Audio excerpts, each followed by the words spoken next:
Welcome to Spiritual Psychic with Sarah Wiseman, where you'll learn how to unlock the secrets of spiritual intuition and your own psychic gifts. Here's Sarah.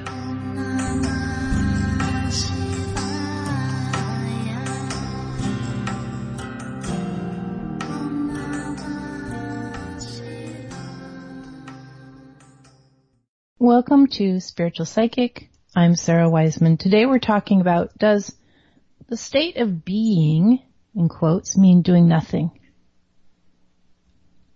So Ram Dass, I don't know who coined this phrase, but he made famous this phrase, be here now. He wrote this book about it. Be here now. And a lot of people took this to mean, you're just sitting in meditation pose, kind of like meditating your life away, or mostly meditating in your life. That's how you would spend your time. And, that's not the case. It's not what it means. You might choose to spend some time in meditation. Probably most people that are conscious, and spiritually awake or spiritually aware on that path, choose to spend time in some kind of meditative or stillness practice. But it doesn't mean you don't do stuff. In fact, some of the most spiritually awake people are people that do a heck of a lot of the stuff, a heck of a lot. And some of these could be life goal types things, or some of these could be you just have the goal to have a lot of experiences. There's all kinds of ways to look at what doing is, which we'll talk more about. Here's what the book, Messages from the Divine, says. We are not meant to slack, to waste life, to hang back, to not experience. In other words, we're not supposed to be just meditating through our lives.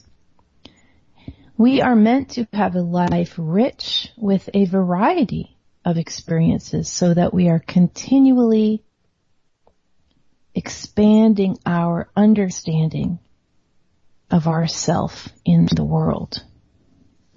Being doesn't mean not doing. In my own life, I had a lot of time raising kids, many decades, multiple decades. And at the end of that time, when my kids were kind of leaving the nest, which is kind of around now, but it started a couple years ago, and I began to have time to do things that I had really not had the time or the ability to do before. If you've raised a bunch of kids, or even one kid, or if you've taken care of someone, you understand that your day and your night they're really filled with caretaking. Being responsible for serving the needs of. It's very much a service, a role of seva. But when those responsibilities are relinquished or lifted, even if it's just for a while, you get the chance to do other things. And this is what the book is talking about, to have different experiences. And so I traveled and I did other things. And those experiences, especially after such a state of being at home and being domestic in my routines, were just so opening to me. This idea of changing and having rich experiences that were new and different. Now, it's not necessary, I find, to travel to find these experiences. You can simply go into nature, be in nature, and have your whole world rocked open in a matter of a couple minutes. That's what nature does to us. But the point is to have this life where you seek out these rich experiences of expansion, whether it's travel or whether it's accomplishing a challenge or doing a personal ambition, or it's being in nature, or it's sleeping in, or it's having that amazing cup of coffee that you just sit and appreciate and thank the coffee gods who originated coffee. Just whatever your thing is. But we're not meant to just be like habit, habit, habit, habit, same thing all the time. And we're also not meant to, I'm just going to go into my urban cave or my, cave in India and meditate, and I'm going to detach from the world. Now, there are times in people's lives when detachment is the proper spiritual step.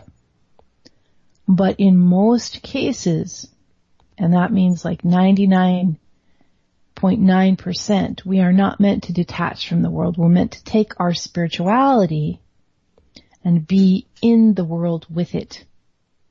We're meant to bring our spiritual understanding to everything in our day, especially for most of us on the path of the householder, which is where we bring the spirituality into everything we do. So just consider that whenever you feel stressed about like, other people are meditating 2 hours a day and I can't even hardly meditate 5 minutes before bed and then I fall asleep. Just bring that state of being, that awareness of being, that way of being a soul in the world. Just bring that to your regular stuff. Bring that to walking the dog. Bring that to feeding your kids. Bring that to doing your job. Just be in the world, even while you're doing all the things that you're to do. I'm Sarah Wiseman. We're teaching the book Messages from the Divine.